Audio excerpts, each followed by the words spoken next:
경제활동이 중단된 퇴직자분들께 영상과 책, 그리고 상담을 통해 재취업할 수 있도록 도와드리는 것. 그것이 이 채널의 모토입니다. 여러분은 지금 인생은 도전과 함께하고 계십니다. 네, 안녕하십니까. 인생은 도전입니다. 자, 오늘은 이번에 2025년도 전기기사 1회 필기시험 보고 나서 과목별로 필요한 전략, 과목별로 어떤 과목인지 어떻게 할 것인지 뭐 이런 것들을 조금 알려드리려고 자리를 좀 마련했어요. 제가 이번에 그 제가 지난번에 이제 전공법으로 하는 공부 방법, 제 공부 방법을 좀 알려드렸고, 공부 방법을 이렇게 그러니까 기출만 달달 외우거나 또 기출만 보면 돼요 뭐 이런 사람들하고는 달리 그냥 이론 제대로 공부하고, 그리고 그걸 정리해서 기출에 적용하고 암기 노트 만들어서 다시 기출 쫙 돌려서 마지막에 암기 노트만 갖고 요렇게 시험을 보러 들어가는 걸로 제가 방법을 말씀을 드렸고, 요렇게 했을 때 공부가 내가 못한 공부가 없이 다 일단은 다 마무리를 했고 완료했다. 이 상황에서 가는 상황일 때 그때 이제 어떻게 접근하는 것이 용이하고 과목별로 어떤 특성이 있는지를 오늘 알려드리려고 그래요. 자, 이거는 이제 저도 이제 반 전공이니까 완전 전공은 아닙니다. 반 전공이기 때문에 그 공부 방법과 여러 가지를 비교해 가지고 여러분께 좀 알려드리려고 하는데, 일단 그 가성비가 가장 좋은 과목이 있어요. 이 6가지 과목 알죠? 우리 자, 전기 자기야기 있고요. 순서대로 쫙 해드릴게요. 그 나오는 문제 순서대로. 전기자기학이 있고 두 번째가 전력공학이 나와요. 그리고 그 다음에 전기기기가 나오죠. 그리고 그 다음에 나온 게 회로이론. 그리고 제어공학. 그리고 KEC, 설비기준이죠. 한글로 쓸게요. 설비기준. 자, 요 두 개는 10문제씩 나오고요. 나머지는 다 20문제씩 나와요. 저는 조금 안타까워요. 이게 20문제, 20문제씩 나왔으면 점수가 훨씬 좋을 건데 좀 참 아깝기도 하고요. 어쨌든 자, 요거는 두 개가 한 과목으로 20점이 나옵니다. 꽈락이 두 개를 다 합쳐서 꽈락을 개수를 하기 때문에 회로 이론을 완전히 망하고 제어로 먹어도 돼요. 자, 근데 이 중에 가장 가성비 좋은 과목이 있어요. 그러니까 공부할 내용 대비 문제 수가 많은 거. 그게 바로 제어공학입니다. 제가 해보니까 여기 원래 제어공학은 원래 학문의 깊이가 깊어요. 그리고 굉장히 어려운 학문이에요. 그게 만만한 학문이 아니거든요. 근데 전기에 나온 제어공학은요, 굉장히 딱 그 수박 겉핥기만 나와요. 그래서 이게 굉장히 양이 적어요. 공부 양이, 이론 양이 적어요. 그리고 그걸로 할 수 있는 그게 굉장히 많아요, 문제가. 근데 10문제가 그렇게 나온대요. 그러니까 이거 가성비 괜찮거든요. 그러니까 제어공학을 저는 제일 먼저 좀 예, 완전히 뭐라 그러죠? 숙지를 하고 했으면 좋겠어요. 제어공학이 굉장히 그게 좋습니다. 두 번째로 좋은 건요, 전력공학이에요. 자, 제일 좋은 건 제어공학. 그 다음에 두 번째가 전력공학. 전력공학은요, 이제 뭐 학원에서 이렇게 얘기해요. 회로 배우고 제어 배우고 전자기학 배우고 그리고 나서 전기 기기하고 기기죠, 기기하고 전력공학하고 뭐 이렇게 하라고 하는데, 저는 그거 필요 없고 그냥 전력공학이 가성비가 두 번째로 좋아요. 그러니까 해야 될 양에 대비 이것도 20문제 나오잖아요. 이게 그리고 웬만한 저기가 나오는 데서 나오기 때문에 전력공학의 경우는 그 큰 틀에서 벗어나질 않아요. 그러니까 결국은 그거거든요. 발전, 송전, 배전 그러면서 이걸로 다시 안정 부분 있죠. 예를 들어서 차단기니 뭐 이게 내부 그런 쪽 들어간 다음에 다시 발전소 이제 직접 나오는 뭐 이런 것들 쭉 나오는데 내용이 그렇게 어렵거나 그렇지 않고 그리고 수학적인 이론을 많이 요구하지 않아요. 물론 이 수학적인 거를 이해하려면 요 순서대로 배우는 게 좋긴 한데 초보자가 이제 모르시는 분들이 회로 배우고 제어 배우고 전자기학 배우면 나가 떨어져요. 왜냐면 이거 어렵기로 소문난 학문이에요. 예. 다 그리고 이해해서 계산해서 풀어야 되는 문제들이에요. 이거부터 시작해 버리면 나가 떨어져요. 포기하게 돼요. 아, 전기기사 너무 어렵나 보다. 이런 거 어떻게 하냐 그러면서 포기하게 돼요. 그래서 저는 전력공학을 두 번째로 공부하라고 말씀드리고 싶어요. 자, 그리고 세 번째가 저는 전기기기. 예, 전기기기도요. 사람들이 자꾸 전기기기 어렵다고 하거든요. 근데 사실 전기기기 나온 데 정해져 있어요. 그 5가지잖아요. 쓰라면 지금 바로 쓸 것 같아. 직류기. 자, 두 번째가 동기기 나오죠. 그 다음에 변압기 나와요. 예, 그리고 그 다음에 유도기죠. 그 다음에 정류기. 나머지 특수기는 그 외고 이 5가지의 특징과 종류의 이 차이점, 뭐가 어떤지, 왜 이런 게 쓰는지 이런 것들만 알면요. 사실 여기 기본에서 나오는 게 60점 맞기엔 충분하게 나와요. 그러니까 이거를 제대로 알아주면 되는데 이거를 이해하기가 힘든 이유가 회로적인 해석이 지금 안 되면 이제 그때부터 힘들어져요. 왜냐면 이게 뭐가 나오냐면 등가회로라는 게 나온단 말이에요.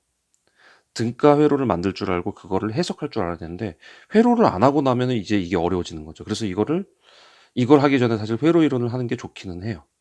근데 회로 이론 하게 되면 또 여러분들이 또 놓아버릴까 봐 그래서 좀 걱정스러운데 어쨌든 회로 이론을 하고 나서 이걸 가면 되고 꼭 그거 아니더라도 그냥 바로 해도 저는 무난하다고 봐요. 예. 회로 이론이 그렇게 깊이 안 들어가거든요. 그렇기 때문에 회로 이론을 배운다고 해서 이게 이해가 잘 되냐? 그런 건 아니라고 봐요. 그러니까 이거는 한번 알아서 하시는데 하여튼 양은 그렇게 많지가 않아요. 전기 기기가 생각보다 그렇게 어려운 학문은 아니거든요. 다들 이해 어렵다고 하시는데 제가 볼 때는 회로 해석이 안 되는 상태에서 이 각각을 그냥 한꺼번에 쏟아져 들어오니까 아마 이해가 좀 어렵지 않았나. 그게 좀 제일 안타까운 거지. 사실 이 자체로 딱 구분 지어 놓으면 나오는 거와 이유와 뭐 이런 것들, 어떤 거 특징들 그런 것들만 잘 알아두면 사실 어려운 그건 아닌 걸 같아요. 제가 볼 땐. 사실 저는 여기서 제일 어려운 게 전자기학입니다. 예. 학부 때 제가 전자기학을 배울 때에도 전자기학이 제일 어려웠어요, 저는. 왜냐면 다 안 보이거든요.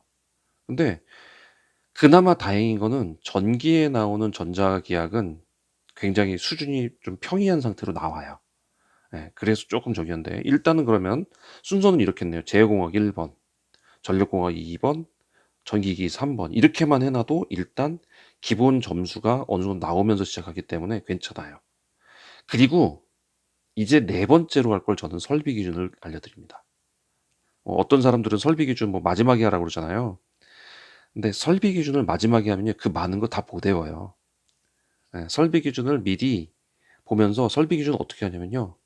보면서 자주 나오는 빈출 문제에 대한 것들 있잖아요. 쭉 정리해가지고 아까 그 지난번에 제가 암기 노트 만드는 거 해드렸을 거예요. 거기다가 다 해놓고 핸드폰에 계속 넣고 다니면서 계속 보는 수밖에 없어요. 근데 이렇게 보고 나면요. 70점 이하로 안 떨어져요, 잘. 제가 그때 말씀드렸잖아요. 계속 시험 봐도 저 70점 이하로 잘 안 내려가거든요. 그러니까 핸드폰에 넣어놓고 계속, 그냥 눈에 계속 익히는 수밖에 없어요. 이걸 마지막에 본다? 절대로 안 됩니다. 예, 그게 들어오지를 않아요. 그때 그냥 하루 보고 이렇게 된다? 천재입니다, 그거는. 예, 그래서 저는 웬만하면 설비 기준은 네 번째로 그냥 볼 거를 좀 추천드리고, 그리고 나서 이거는 어떻게 한다? 계속 그냥 핸드폰에 놓고 계속 돌린다. 예, 그 방법으로 가야 됩니다. 그리고 나서 회로 이론을 보세요.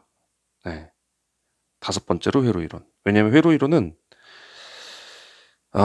저는 회로 이론을 그냥 먹고 들었기 때문에 그냥 빨리 쓱 하고 끝냈어요. 근데 안 그런 사람들은 이제 삼상 나오고, 이제 이게 파형이 나오고, 거기서 이제 라플라스까지 나와버리면 사람 돌 거예요, 막.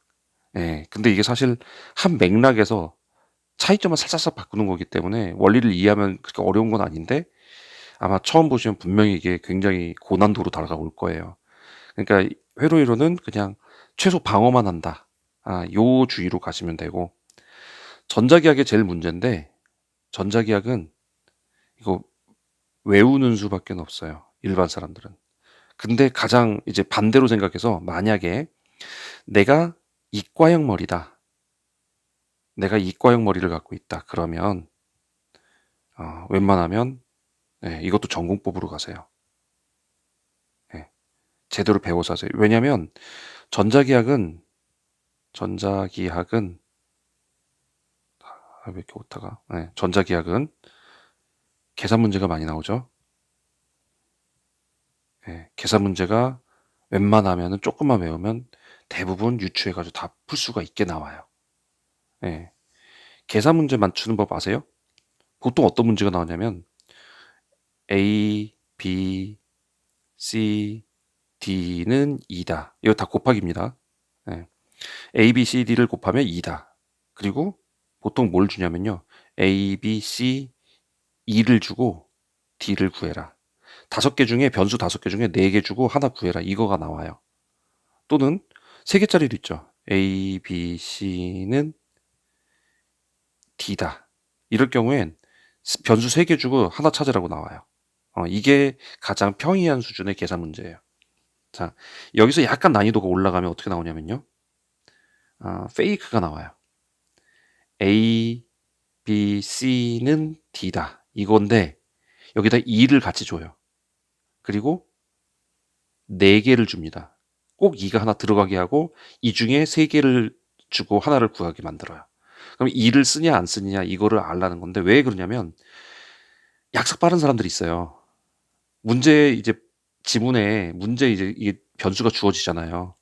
변수 A, B, C 그러면 대충 이거 곱해가지고 보기에 있는 것 중에 답해가 찾는 경우가 생기면 그렇게 하면 맞는 경우가 생긴단 말이에요. 그래서 이렇게 페이크를 치는 경우가 한 가지가 나와요. 그래서 자, 이게 1번 유형이면 2번 유형이 있고 이제 3번 유형이 제일 어려운 유형인데 이건 어떤 유형이냐면 A, B, C는 D다. 이렇게만 나와주고 딱 하면 좋아요. 그러면 이제 A하고 B하고 예를 들어서 D하고 주어주고 C는 무엇인가 이렇게 하면은 아까 1번하고 같은 건데 여기서 딱 한 가지 더 들어가요. 이 D가 A, B, C만의 곱이 아니라 어, D는 E하고 F다라는 식이 또 하나가 있어요. 네. D로 하면 안 되겠네. 자, A, B, C를 줘주고 D를 구하는 거예요. 근데 D가 잠깐 왜 이러죠? 아니. D를 구해주고 C를 하는 게 맞아요. C를 구하는 게 맞아요. 그러면 이제 어떤 식으로 나오냐면 E하고 F하고 A, B, D하고 이렇게 주어주고 C를 구하서 이런다고요. D를 안 주어주죠. D를 안 주어주죠. D를 여기서 구하라는 거죠. E하고 F 갖고 D를 구해서 여기다 넣어서 C를 구하라 이거죠. 이게 가장 난이도 있게 나오는 계산 문제예요. 이거 어디서 이런가요? 이런 문제 유형 몇 개 있는데 예, 이런 거. 제 기억에 그거 있어요. 동기기에서 기전력 구할 때. 아마 이거는 뭐 사람마다 틀리겠지만 저는 이제 그냥 이걸로 외우거든요. 룹. 이제 이거를 그냥 숫자로 해서 외우시는 분들 계실 거예요. 근데 저는 그렇게 안 해요. 그냥 원칙대로 그냥 기억하기 때문에 2파이 fn 파이 맥시멈 이게 나올 거예요. 요거를 그러니까 이렇게 놓고 이거 하나, 둘, 셋, 넷 주파수도 뭐 60으로 기본하는 경우도 있지만 그냥 주어준다면 4개를 주어 4개니까 하나는 빠지겠죠. 예를 들어서 뭐 3개 주어주고 하나 구하라는 이런 게 나올 거 아니에요. 근데 얘를 주고 얘를 구하게 만들어야 되는데 얘를 안 주고 얘 대신에 우리 이거 있죠? 자속 밀도는 면적분의 자속이죠. 그러니까 요걸로 구하라 이거예요. 얘를 안 주어주고. 그래서 얘하고 얘를 주어줘요. 뜬금없이. E하고 N하고 B하고 S를 주어주고 요거 주파수를 구하라고 그래요. 그러면 이제 두 가지를 알아야 되잖아요. 요런 게 이제 약간 난이도가 높은 계산 문제에 속하는데 그래도 그래도 그 어떤 범주 안에서 나오는 게 전자계약이에요. 근데 어렵긴 해요. 그러니까 이거는 꽈락 맞지 않을 정도만 하면 되는데 그게 참 어려워요. 어느 정도 수준이 꽈락 맞지 않은 수준인지. 예, 그래서 여러분들이 요거는 한번 해 보시고 어느 정도 하셔야 되는데 저는 순서를 그런 식으로 하면 참 좋을 것 같아요. 일단 제어가 제일 적어요, 양이. 제어하시고 예. 잠깐만요. 1, 2, 3, 4, 5 그쵸. 이게 여기가 6번이죠. 이 순서대로 제어공을 제일 먼저 하시고 두 번째가 전력공학, 세 번째가 전기기기, 그다음에 설비기준, 그리고 나서 회로이론, 전자기학 이 순서로 하시면 여러분들이 전기기사 공부하는 거에 맥이 빠지진 않을 거예요. 그 학원에서는 이렇게 가르쳐요, 자꾸. 회로부터 하세요. 제어부터 하세요. 전자기학 하세요. 그걸 해야지 이제 다음을 알 수 있어요. 그러면 전기기기 하세요. 그 다음에 전력공학 하세요. 그리고 KC 하세요. 이렇게 하면요. 여기 지나가다 토하면서 중간에 다 포기해요. 예, 그러지 마시라고요. 하여튼 쉬운 것부터 하세요. 그래서 내 걸로 확보해 놓고 가시는 거를 더 추천을 드립니다. 자, 오늘 전기기사 필기 1차 과목에 대해서 과목별 특성하고 어떻게 접근하는지 하고 이런 것 좀 알아봤어요. 자, 여러분들이 전기 시험 잘 보시고 실기 준비하시면 잘 보시고 혹시 좀 실패를 하셨던 분들도 포기하지 마시고 다음번에 또 보시면 됩니다. 한 번만 있는 거 아니잖아요. 1년에 3번 있잖아요. 그것만 해도 굉장한 메리트거든요. 그러니까 여러분들이 꼭 자기가 이루시는 목표하시는 거 이룰 수 있었으면 좋겠습니다. 25년도에는 꼭 이루어지기를. 자, 도움되셨으면 구독과 좋아요 부탁드리고요. 질문들은 가급적 예, 가급적 이메일로 보내주세요. 이메일은 ksjun3610이고요. 네이버.com입니다. 그리고 여러분들 그 전자책 있어요. 시설에 관한 전자책. 전자책이어서 어디서든 읽을 수 있어요. 무슨 기기로도 봐도 상관없어요. 인터넷이만 되면 다 되는 그런 책 제가 시설 관리에 대해서 써놨는데 시설 관리 2편만 보시면 돼요. 이게 2편이 시설 관리 1편, 2편 이게 있는 게 아니라 1편은 다른 제가 내용들 지금 시설 관리가 아니라 노후 준비에 대한 내용을 썼었고 2편이 이제 시설 관리에 대한 내용을 썼어요. 그러니까 요거에 대한 거 이렇게 해서 필요하신 분들 보시고요. 커피 한 잔값 5,000원입니다. 그러니까 이거 보시면서 시설에 대해서 난 전혀 모른다 그러면 알아가시는 그런 시간 되셨으면 좋겠습니다. 요거 신청하는 방법은 제가 여기 밑에 아무리 써놔도 잘 못 보시는 것 같아요. 그래서 이거 신청 방법은 여기로 보내주세요. 네, 여기로 메일로 보내주시면 제가 신청 방법 해가지고 이렇게 알려드리도록 하겠습니다. 자, 지금까지 함께 하신 여러분들 감사하고요. 저는 다음 시간에 또 다시 찾아뵙겠습니다. 감사합니다.